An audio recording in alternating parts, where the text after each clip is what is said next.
Time ay ito ay naka-address din po sa atin bilang mga mananampalataya ni Kristo ay madalas sa ating mga sarili tayo ay nangangapa o we are wondering how we can fully live our calling. Your calling is to be saved. So, ano yung dapat gawin? Sapat na ba yun para matawag tayo na merong kaligtasan? Of course, we desire, our desire is to be equipped to do good works. Hindi lamang po gumawa ng kabutihan, but of course, ang ating goal, ang ating ninanais is to live. Mamuhay po tayo na magbibigay ng karangalan para sa ating Panginoon. Wala namang hindi Kristiyano na nag-iisip po ng ganyan, right? So, para ma-atin po natin po yung ganyang klase ng pamumuhay ng Kristiyano ay binigyan po ni Paul si Timothy ng advice or ng kasagutan. Kaya ang ating teksto ay nasa 2 Timothy chapter 3 verse 16 hanggang verse 17.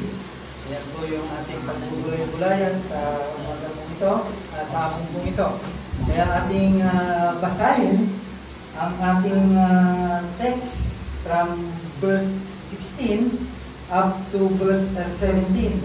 Sinasabi po dito, all scripture is breathed out by God and profitable for teaching, for reproof, for correction, and for training in righteousness, that the man of God may be complete, equipped for every good work. So, nasa scripture. Kung hindi natin bibigyan ng pansin ang scripture, at hindi natin pag-aaralan, hindi natin babasahin, hindi natin uunawain, how come na magiging equipped po tayo. Kaya tingnan po natin kung ano po ang magiging challenge sa atin. Kaya this challenge is very real, no? Talagang nahamon po tayo. At alam naman po natin na ang sanlibutan, bagamat Kristiyano ka, ay unti-unti kang hinihina. Sabihin mo, Kristiyano ka pa, right? Yan po ang naranasan po natin. In every single time ay nais ng mundo ay maitali ka niya. Okay? Kaya mga iba't iba ang direksyon ng pinatutunguhan po natin. Right? That's why we are overwhelming sa mga oras na naharap po natin. Hindi natin alam, hindi natin malaman. But this time, ang mensahe po ni Paul ay nagbigay po sa atin ng makapangyarihang katotohanan. Kung ito po ay ating susundin. So, what's the key? Right? Ano ang susi? Bilang mga Kristiyano, of course, the Word of God. Ang salita po ng Diyos. Okay? This is the key to be equipped for every good work. Kaya dito sa 2 Timothy chapter 16, verse 17, ito ay sinulat ni Paul kay Timothy. He was encouraged to rely in the scripture. Mananan tayo sa banal na kasulatan para matuto for teaching, correction, training, and righteousness. Kaya, mga kapatid, ito po ay hindi lamang mga verses na binabasa po natin.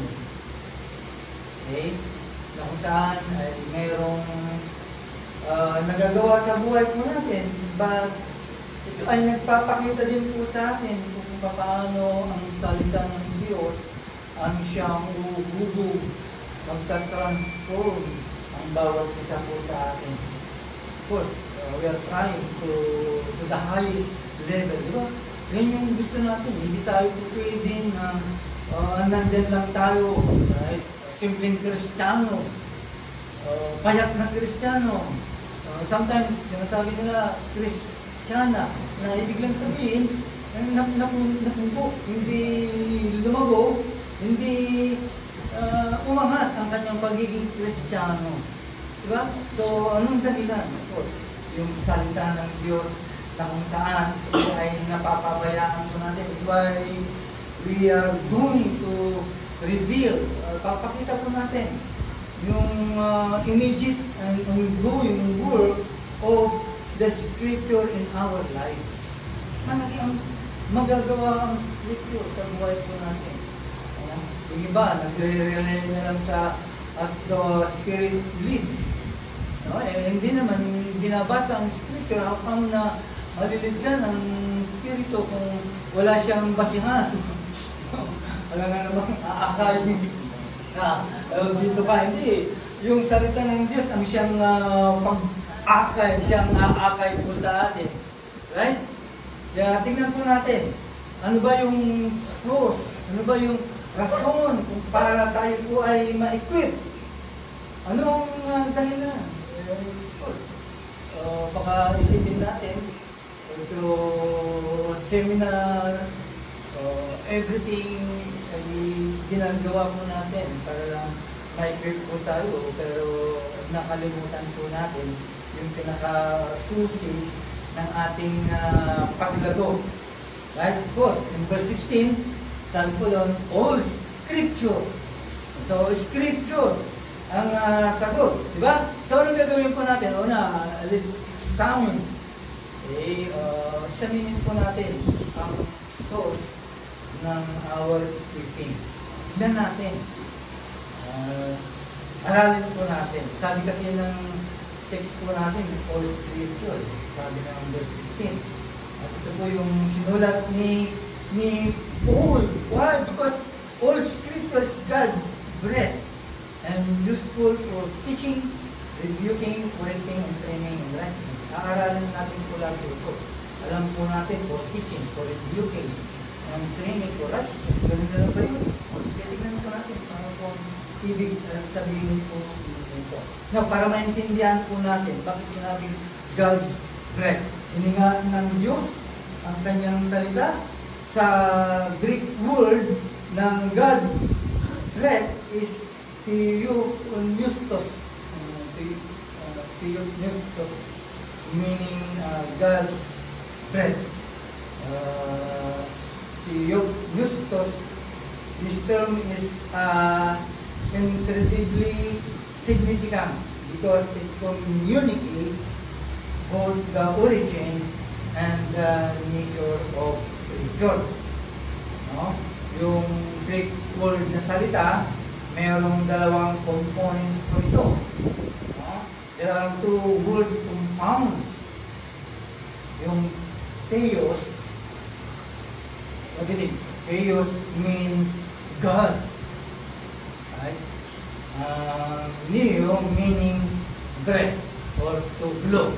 So, ibig sabihin, yung salita ng Diyos ay kanyang inihihinga o isinasabog sa iyo. Right? Through the Scripture. Of course, hindi naman yung hingaan ka ng Diyos. No? Ibig sabihin, buhay yung Scripture, salita ng Diyos. That's why, if you read the Gospel, read the Bible, sometimes, meron tayong, sabi ng mga iba, mayroong kapangyarihan. Mayroong kapangyarihan na nararamdaman sila, pero para sa atin, mayroong kapangyarihan na bago ang buhay po natin. Nagkaroon po tayo ng kumpiyansa sa Diyos dahil sa kanyang salita. So, yun po yung dalawang compound word means theos and neo means God and to blow. Ibig lang sabihin ay hindi ito human product. Hindi gawa ito ng tao, but rather that is directly inspired by God Himself. Diyos mismo ang nag-inspired sa Biblia mo na yung binabasa dyan. Right? Ang Diyos. Right? So, ano ba ang dapat natin maintindihan about this read out by God? Ibig sabihin, this is a powerful word. Right? Makapangyarihan. Katulad ng hininga mo na mahalaga sa buhay. Right? It's very essential to life. And comes from within us. Kaya ganun din ang Scripture. Kaya kung ating uugatin, this is the very heart and will of God. Okay? So, ano pa yung mas malalim na ibig sabihin ng God's breath sa Biblia? Ibig lang sabihin, ito ay impluensya sa mga sumulat ng mga scripture na ito ay tinatawag na life-giving force, active, that produces the words. No, ibig lang sabihin, yung mga sumulat ko nito, it was moved by the Holy Spirit. Holy Spirit po ang nagbumilos para masulat ang mga salita ng ito. And it's through the writing that God communicated this to you. Ang Diyos ang nangungusap, kaya ito ay makatutunanan. May kadahilanan sa bawat sangkatawan. Na ibig lang sabihin, these scriptures is intentionally given by God. Hindi po ito idea ng tao sa Biblia, kundi ito ay galing ng Diyos by the very words. Ito ay naging resulta ng God's inspiration. Kaya hindi basta-basta yan, masulat yan sa Biblia. Ang pangyayari ng Biblia. Right? So, tingnan po natin, mga kapatid, kung ano po ang significant. So, Theopneustos shows us that the Bible is not simply a collection of wise thoughts from ancient prophets, o hindi ito libro ng mga tao o reflection. But this is a divine. It is the direct, inspired revelation of God breathing life into us. Wow! Ganun palang ka-lalim ng din. Na ibig lang sabihin, ito ay nagpapaalala po sa atin that the scriptures not just a man-made stories or opinions, but they are directly read out by God. Diba? Tignan mo yung declaration ng pagbabasa mo ng mga libro through the Bible, compare sa Bible. Diba? Marami kang hindi may paliwanag while you are reading the Bible, while kung magbabasa ka ng libro, kuha mo kaagad yung iniisip ng tao, kaya nabibigyan mo agad ng ending yung book. Parang pelikula, di ba? Pelikula ng Pilipino, pag nakuha mo yung pambungad, alam mo na yung ending. Ganun. Pero sa Biblia, hindi mo binabasa lahat, hindi mo makikita, hindi mo matutunayan. Lalo na yung pangako ng Diyos sa iyo. Kung hindi mo binasa, wala. No? Paano mo ibigil ang Diyos? Paano mo sasabihin sa Diyos, pangako mo ito? Paano pangako? Hindi mo nga alam pa yung pangako niyan. Right? Kaya God's Word ay parang parang personal na sulat na kung saan ay directly coming from God. Kan, diba? Nagsusulat ka din sa mga support. Na parang habang binabasa mo yung sulat ay nararamdaman mo galing sa kanya. The same. No? sa scripture. Okay? So, makikita po natin na ito pong God breathed out by Him ay ibig lang sabihin, punong-puno po ito ng buhay. Punong-puno po ito ng kadahilanan. Hindi lamang yan babasahin mo. Right? Hindi, tingnan mo yung kadahilanan nito at tingnan mo kung yung buhay na sinasabi nito. Right? Now, alam na po natin yung source ng equipping ng isang Kristiyano ay mismo yung salita ng Diyos. God Himself. So, tingnan natin yung impact, yung sinasabi po dito for teaching and reviewing, correcting, at yan po ang sinasabi ng verse 16. Tingnan po natin yung impact ng resulta ng scripture na sinasabi. Ito po ay para sa ating katututo, para sa ating correction, para sa pagpigil, pag-awat, ano man ang ginagawa niyan, and of course, for training in the righteousness. Now, umpisa po natin, matagal na po natin alam po ito. Teaching, of course, alam po natin na matututo ako dito. Now, sabi po dito for teaching. Tandaan po natin, when we read the scripture, ay hindi lamang binibigyan ka ng informasyon ng Bible. Kundi ito ay uhubugin ka. Siya yung maghuhubog sa'yo. It will shape you. Okay? Hindi lamang po yung matututo ka from someone who has already walked the path. Ibig sabihin, papakita pa dito, forward. Ano yung matutunan mo? So, mga kapatid, balikan ulit natin kung ano yung natutunan po natin galing sa Bible, bibliology. Kaya masarap balikan ng mga bagay ito. Kasi ito yung susi ng paglago. Kahit alam gawin mo, kung hindi mo ito binabasa, hindi ka lalagay. Kung alam mo lang, John 3:16, nagandun lang.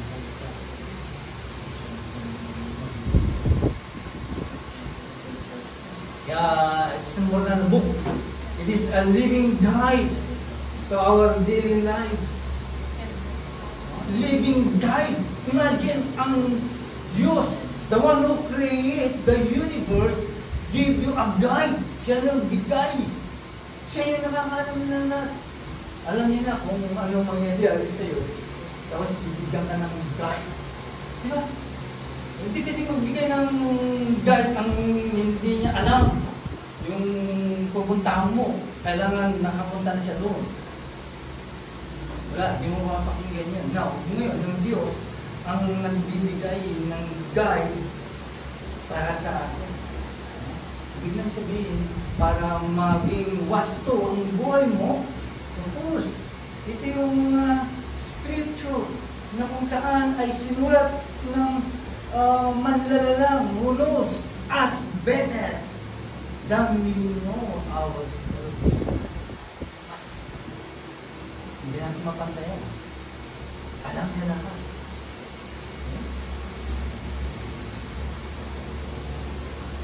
Kaya mga kapatid, kapag tangan-tangan po natin ang Biblia, when we engage with the Bible, ay hindi lang ina-absorb mo yung mga fact, yung mga katotohanan.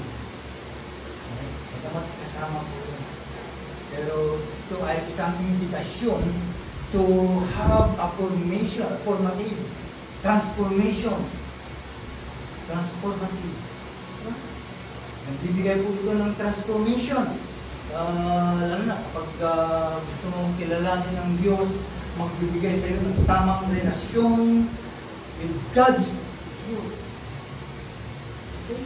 So, teaching in the context of Scripture ay hindi lamang po ito accumulating knowledge, hindi lamang yung mag-ipon ka ng kaalaman. Okay? Kundi ito ay susi para ikaw ay mahubog at magiging dalisay. Gusto mong maging dalisay? Basahin mo ang at yan, ituturo sa iyo lahat ang kasalanan na daladala mo, even your darling sin. No? I-reveal yan. Okay? No? Gusto mong ma-refine? You read your Bible. Okay? Kaya hindi lamang ito patungkol sa pagbabasa. Okay? Pero tayo mga Kristiyano, bagamat alam po natin ang magiging direction natin, matungo na po tayo sa sangkalangitan. Pero we need also, again, para tayo ay may tama, kailangan po natin ng guidance, correction, practice to build the necessary skill. Kailangan natin ito. Bilang mga Kristiyano, hindi ito pwedeng okay na akong Kristiyano. Kailangan mo ng skill. Kung hindi, mapapahamak ka. Diba? Mapapahamak po tayo. Kaya kapag binabasa po natin ang salita ng Diyos, you are like apprentice in the hand of a master craftsman. Apprentice ka, no? Sa isang master craftsman. Kaya bawat passage na binabasa mo sa scripture ay ito ay lesson. To become art of godliness. No. Yung disenyo ng scripture. Hindi lamang po ito conveying information. It's calling us to a new way of thinking and living. Magbabago na. Magbabago ang pananaw po natin. Lublob po natin ang ating kaisipan sa Biblia para tayo ay matuwa. Okay? Hindi lang yun mga kapatid. Makikita po natin yung salita ng Diyos ang siyang magtuturo po sa atin. No, tingnan po natin yung magiging purpose po nito. Pangalawa is rebuking. Right? Ang Greek word po nito ay elechu. Okay? It refers to the act of exposing and confronting sin, error, falsehood, using God's word. Kailangan gamitin mo yung salita ng Diyos. Hindi mo i-rebuke kita. No? Okay? Parang yung kasama ko sa Saudi. Pinukumpong siya ng asawa niya. Sabi niya sa, tumigil ka, Satanas! Not using the God word. No? Isa na, salita lang din sa ginamit niya. Yung mga niya, direct siya. Pinagalit. Right? Hindi ganoon. Ibig lang sabihin, it was confronting. Ito yung panggamit po natin ng salita ng Diyos na ipinapakita mo sa Kanya ang Kanyang kamalian para magkaroon po siya ng conviction. At yan ay dadalhin mo siya into purpose. Ano ang purpose po natin? Kapag nagkamali ang kapatid, you are going to rebuke him para bumalik ulit siya to repent. Yung scripture ang ginagamit po natin. Paano mag-review ng scripture? Bubuhatin ko tapos sasantapan ko. Ang scripture ay parang salamin ko. It's like a mirror. Uy, tumingin ka sa mirror. Tumingin ka sa Bible. The Word of God acts as a mirror, revealing. Pinapakita niya yung tunay na estado ng iyong puso at ini-expose niya yung kasalanan. Ganito mag-rebuke ang Scripture. It accomplishes rebuking through its teaching. Ganun. Kaya, magkakaroon ka ng clear commandments and instruction in Scripture para ma-confront yung mga Kristiyano na kung saan ay talagang talamak sa pagsaway sa salita ng Diyos. Kaya nagbigay ang Diyos ng 10 Commandments para sa ikabubuti ng Kristiyano. Ngayon, nagbigay ng Scripture para sa ikabubuti mo, pero we are ignoring it. Hindi na natin pinapansin kapag naging busy na tayo, pagod na tayo, wala na. Cross na po. Taken for granted na lang kapag meron tayong pagkakataon. Sometimes, binubuklat natin. Hindi ganoon mga kapatid. No? Kaya, pinaka-highlights ko nito, of course, ipapakita kung ano yung magiging consequences ng sin, and of course, yung biyaya ng pangsunod. Diba? Bagamat noon sila David, wala sigurong scripture during the time. Baka meron, pero Old Testament book. Pero gumamit pa rin ng Diyos. Diba? Gumamit pa rin ng Diyos para ma-review si David. Ginamit pa niya yung kaibigan ni David na si Nathan. Para lang ma-review si David.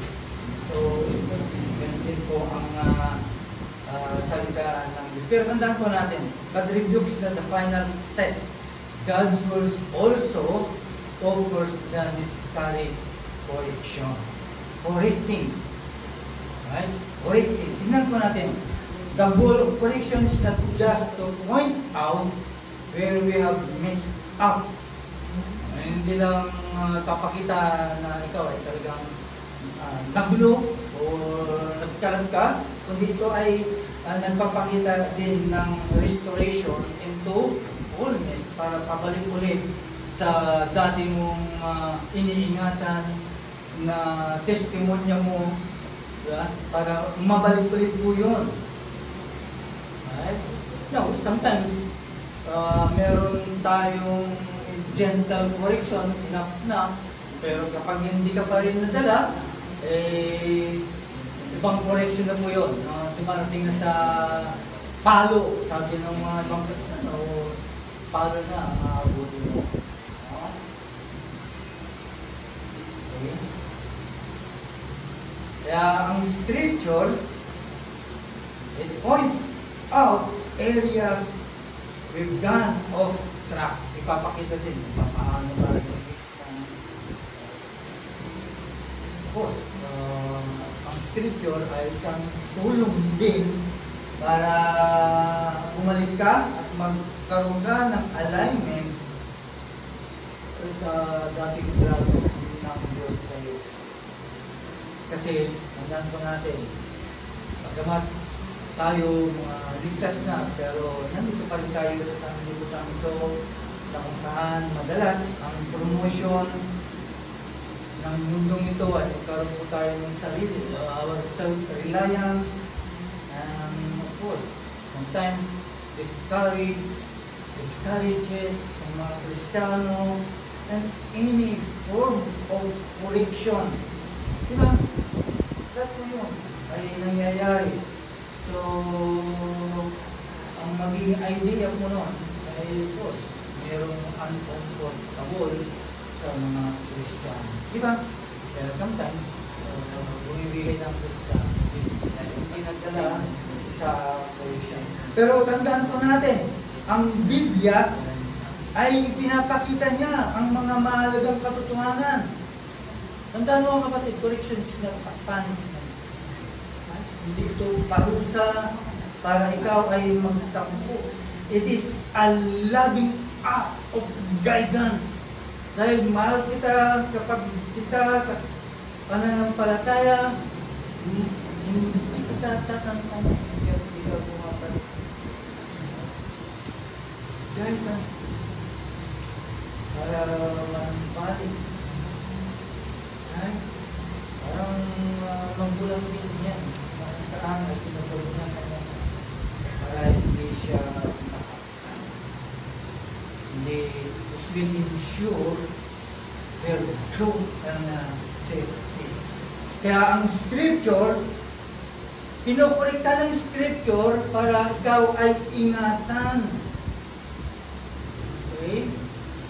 Para hindi ka mapunta sa road of distraction. Ingatan ka niya. Para may dala ka, mag-guide ka sa buhay na kung saan ay ang gusto ng Diyos. Gusto ng Diyos sa'yo, hindi yung mapahamak. Okay? Kaya sabi ng Proverbs chapter 12 verse 1, sabi po dito, whoever loves discipline loves knowledge, but whoever hates correction is stupid. Very strong word po ito. It highlights the importance. Diba, pinapakita mo kaliwanagan ng pagtanggap ng correction. Lalo na kapag galing sa salita ng Diyos, tanggapin mo dahil yan ay pag-ubutin mo para sa iyo. Okay? Hindi mapapahamak ka. Okay? Mapapahamak ka bilang tao. Right? So, tingnan po natin yung correction between punishment. Kasi yung punishment, kasi kala nila, ibang Kristiyano, pinaparusahan mo na kapatid. Hindi po yun ang ibig sabihin mo. Kasi ang punishment is often reactive. Diba? Ang punishment kasi it's about the dealings of consequences. Okay? Lalo na kapag mali ang ginawa mo, of course, may consequences po yun. But correction, it is a proactive. Lagi yung kinokorek po ito. Okay? Bakit proactive? Because it's focus in the future. Kaya kinukulit natin ang mga bata dahil gusto natin paglaki nila ay magiging maayos ang bata. So, ganun din ang mga Kristiyano. Kaya pilit tayong sinasaway, inoperate para mapunta po tayo sa tamang landas. Kaya ito ang kailangan natin. Corrections wants to guide us toward the way of beautiful living as a Christian. Yan ang purpose ng ating pagkakas. Okay? Now, padalas, yung training in righteousness, ito yung the most impact of scripture, training in righteousness. Tandaan po natin, ang sanlibutan ay hindi tayo tinuturuan ng mabuti. Ang sanlibutan, kung gusto lagi, mapapahamak ka, maling landas. Okay? Ang sanlibutan ay tinuturuan ka to live it out consistently. Pero ang salita ng Diyos, it's an ongoing process para matulungan ka sa paglago bilang tao ng Diyos. Yan ang gusto ng Diyos para sa iyo. Yeah? Matuto. Kaya kung iisipin po natin kung anong ibig sabihin po ng training, akala natin, pang-active lamang po ito, pang-sundalo lang po ito. Yeah. Pero ganun pa man, ay ang atleta, hindi yan magka-champion just one time. Just one training. It takes time para maging champion din po siya. Ganun din ang sundalo. Hindi yan magiging expert kung single drill lang. So maraming proseso. So it means ang training is ongoing. Kaya tayo ay patuloy na tinitrain ng ating Diyos through many reasons. Diba? Kaya kung kulang ka sa training, Bible study lang natin mo, kulang po yun. Ongoing ang training ko kasi it is an intentional process ang training. Bakit training? Kasi it involves repetition. Paulit-ulit tinitrain po tayo. Right? Kasama po dito ang disiplina. Of course, mayroon kang willingness to learn. Diba kung wala din, kahit araw-araw pa i-train dyan, kung wala kang willingness to learn, wala din, dahil wala ka yun. Okay? Lalo na kapag di ka natuto sa kamalian mo, hindi ka talaga matuto. So, ano ibig sabihin ng training in life business? Tandaan po natin, it's not a one-time event. It is a process. Ito, lifelong journey of becoming more like Christ. Progressive sanctification. Lifetime process na sometimes akala po natin, okay na ako Kristiyano. Pero hindi. It is a long time process to become more like Christ. Hindi pa tapos. Right? And what is the purpose of the scripture? Equipping for every good work. Ba't kailangan pa ito? Kristiyano na, of course, kapag naging Kristiyano na, nabago na ang puso ko, mabuti na ako sa mga gawain. So, ano sinasabi ng scripture? It is a key for equipping in good work. Right? Nakita na po natin yung impact ng scripture. So, ito yung pinaka-ultimate goal ng scripture in verse 17. Okay? God's word equip us to be complete, equipped for every good work. Ano ang complete Greek word? Ay arteos. Okay? Arteos. Or perfectly fitted and fully equipped. Right? Yun po yung ibig sabihin ng Greek word na ibig sabihin ang scripture ay hindi lamang po partially na hinahanda ka, kundi it is a fully equipped us for every good work God call us to. Tinawag ka ng Diyos to good work, hindi yung partial. Okay? Hindi yung katiting lang, kundi fully good works. Yun yung pagkatawag po sa atin. Sometimes, nagtataka po tayo. Itong panawagan ko, bakit hindi ko nagagawa ito? Well, maaaring hindi natin madaanan ang proseso ng scripture sa atin. So, ano ang meron sa isipan ko nito? Nakita po natin how God would equip us for life. Tanungin po natin ang ating mga sarili. Sigurado ba na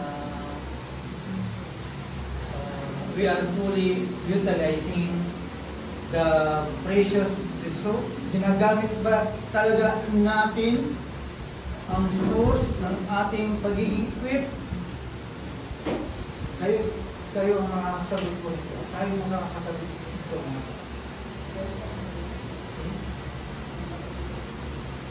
Ask ourselves, ginagamit ko ba ang precious resources for my equipping? Are we utilizing the precious resource? Tayo na ating mga sarili. Now, para sa ating pagbabalik tanaw, sa ating pag-aaral, tandaan po natin God's word is not just a book. It is a living, breathing resource source that equips you for life. Di ba? Kaya minsan, ang Kristiyano, bagsak kasi kapag sila ay nakaharap ng mga challenges sa buhay, questions sa buhay, here's the scripture to teach, rebuke, correct, and train you. Ito ang scripture. Tanganan mo para maturuan ka ng tama, mapigilan ka sa mga mali mong ginagawa, sa patutunguhan mong kapamakan, para may tama ka sa tama, at mat-train ka pa, higit patungo sa magiging kamukha ni Christ. Tandaan po natin, mga kapatid. It's not just for a moment, but every good work God has prepared for us. Yan mo. Invitation ng Diyos ko sa natin. Kaya, iiwan ko ito sa inyo. Tanungin po natin ang ating mga sarili. Are we actively letting God's word teach and shape us? No? Tanungin po natin ang ating mga sarili. Tinuturuan ba ako ng salita ng Diyos? Ng Scripture? O ito ba ang nagbuhubog sa akin? Baka hindi. Baka may dahilan. Baka ayaw po natin. We are not allowing to correct and restore you na kung saan ay ikaw ay napaliwala. Diba? Baka ayaw po natin na mapakorek po tayo. Or ikaw ba ay pumapayag na mag-train? Okay? For the work God has for you. Ay, ito yung mga katanungan na dapat ko na wrap up. Dahil ang salita ng Diyos, hindi lamang po ito is not just an advice, it is the tool. Ay, instrumento ito para ikaw ay ihanda sa lahat ng bagay. Kaya siguraduhin po natin, mga kapatid, araw-araw, we are diving. Sinisisid po natin ang salita ng Diyos araw-araw, allowing yourself to shape us into people God's as created you to be. So baka in-ignore po natin. Kung hindi po natin pinapayagan po ito, hindi po natin inaalaw po ito, we cannot be fit for every good work. Sorry. Ganun. Hindi po natin susunod. Now, for application, para masundan po natin. Una, commit to daily engagement with Scripture. Tayo ay nag-struggle na po dito. Even me, may struggle dahil alam ni Satanas na malaki ang pakinabang ng Scripture. So ay ginagawa ng lahat para hindi tayo nag-engage dito sa Word of God, break out of God. Kaya pilitin po natin to commit ourselves to daily engagement with Scripture. Kung alam po natin na ito yung kadahilanan, rason for our equipping, we must prioritize. Diba? Alam po natin ito yung source. Uunahin po natin. Hindi po natin taken for granted. Yun po yung pangunahin po natin. We must prioritize. Time. Ibig sabihin, bigyan po natin ng time. Okay? Kahit magbasa, siyempre, bigyan mo rin ng time. Diba? Kung hindi mo bibigyan ng time, hindi ka rin makakabasa. Hindi mo rin mababasa ang salita ng Diyos. Diba? Lahat yan. Kahit mag-memorize ka, bibigyan mo rin ng time. Hindi rin makakapag-memorize kung hindi ka magbibigyan ng time. Lalo na kapag meditate mong scripture, wala rin. Kaya we have give time to engage sa scripture because ito yung magpapanatili sa'yo dito sa simbahan at sa pagiging Kristiyano mo. Alisin mo ito. Tapos na ang pagiging Kristiyano mo naman. Kasi ang scripture ang siyang papanatili sa'yo to stay spiritually fit and ready to good challenges na papasok sa buhay mo natin. That's why we have to allow Scripture to shape your character. Meron pang alingas-ngas dyan. Meron ka pang problema sa character. Walang nabago. Still there. No?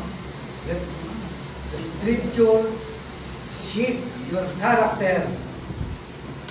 Kaya nga teaching the teaching of Scripture not meant to simply inform us, but to transform us. Kaya habang binabasa natin ang salita ng Diyos, marami kang impormasyon na nakikita, nasasagap, at higit sa lahat, binabago ka, natatransform. Habang binabasa mo, pinag-aaralan mo ang salita ng Diyos. Kaya mahalaga at ikaw ay mabago ang iyong pag-iisip, ang iyong ugali at yung response mo sa buhay. Kaya pag-embrace the humbling power, rebuke, and correction. Dali nang mag-resist di ba? It is easy to resist. Kung ang scripture ay tinuturo ka, at itinuturo yung pagkakamali mo, pero isipin sana natin na very essential ang rebuke and correction. Kasi kailangan ito para sa paglago ng Kristiyan.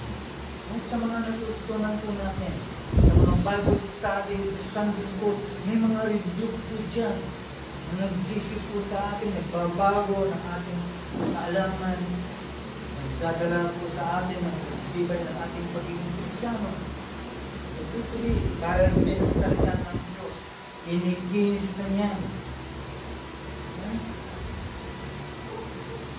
Kaya tanggapin po natin na ang salita ng Diyos ang siyang tumutulong sa iyo para makita mo kung nasaan ka na.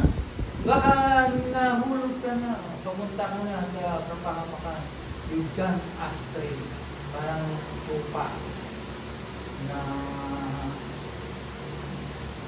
nawala na. Hindi niya alam na nawala na. Pero ang salita ng Diyos, Scripture, ay siyang tumatawag sa iyo para manumbalik ka sa tamang daan. Kaya kapag binasa mo ang Scripture, ito muna natin nakikita o naranasan. You feel convicted. Diba? Kung ayaw mo makonvict sa katulad din nito o sa kapatid mo, ang bilang Christian, go to the rule. Ito yung Scripture. Okay? Kaya mga kapatid, ito po ay paalala po sa atin na yakapin po natin as God's loving correction. Allow the Holy Spirit to work through those moments. Okay? Dahil all out sa ating paglago po ito. Hindi ito para sa ating kapahamakan. And also for your restoration. Kung sakali man nawawala ka na, para makabalik ka. Of course, hindi lamang po para sa iyong sarili, kundi use the Scripture to equip others Diba? Gamitin mo rin. Kung ikaw ay nakatawid na, gamitin mo rin sa mga ibang kapatulan mo. Dahil ang salita ng Diyos ay hindi lang para sa it equips us to help others. Kaya ikaw yung una na nakurik para ikaw ay makatulong naman sa iba. As you grow ng pangunawa, ay of course, you are called to share. Okay? Kung natutunan po natin ang katotohanan na nasagot mo, na nakuha mo, na nasagot. Gagamit mo ito sa pamilya mo, sa mga kaibigan mo, or even your workplace. Kaya nga sinasamantala po natin, we are looking for opportunities to share. Itong natutunan po natin, para sila naman ay magkaroon sila ng pag-asa na makita nila sa salita ng Diyos. Okay? Whether encouragement, providing counsel, or simply sharing. Diba? Lahat po yun ay nakakatulong po sa kanila. Okay? Mga kapatid, maganda ka. Be ready to use the scripture to equip you and to build those around you. Tayo naman. Maraming salamat po Diyos sa kayamanan ng salita mo na aming patungayan sa ating po nito. Ito po ay mayaman po sa kapangyarihan, mayaman po ito sa kaalaman, mayaman po ito sa karunungan, mayaman din po ito sa kaligtasan. Salamat po Diyos dahil binigyan niyo po kami ng pangunawa, binigyan niyo kami ng understanding para maintindihan po namin ang salita na siyang nagbibigay po sa akin maraming pakinabang ang salita na ito. Kaya lang, maraming din hadlang para hindi namin ito mapakinabang. Dahil alam ko ng kaaway na ito ang siyang mag-review, mag-train sa amin, magpukurik po sa amin. Ayaw po yun. Gusto niya malublog po kami. Kasi Lord, isa wrap up us na mapakinggan mo rin namin. Sapagkat ito ang source ng lahat-lahat ng pagiging kamukha ni Kristo sa aming paglago na inaasam po namin. Kaya kalbas ko na pagkakalit sa amin. Puso po namin sa aming kapulan at sa pang-araw-araw po namin at sa aming Pilipinas. Naman po Diyos sa pangunawa, sa bigalo ng pangunawa sa panglain ng Jesus. Amen.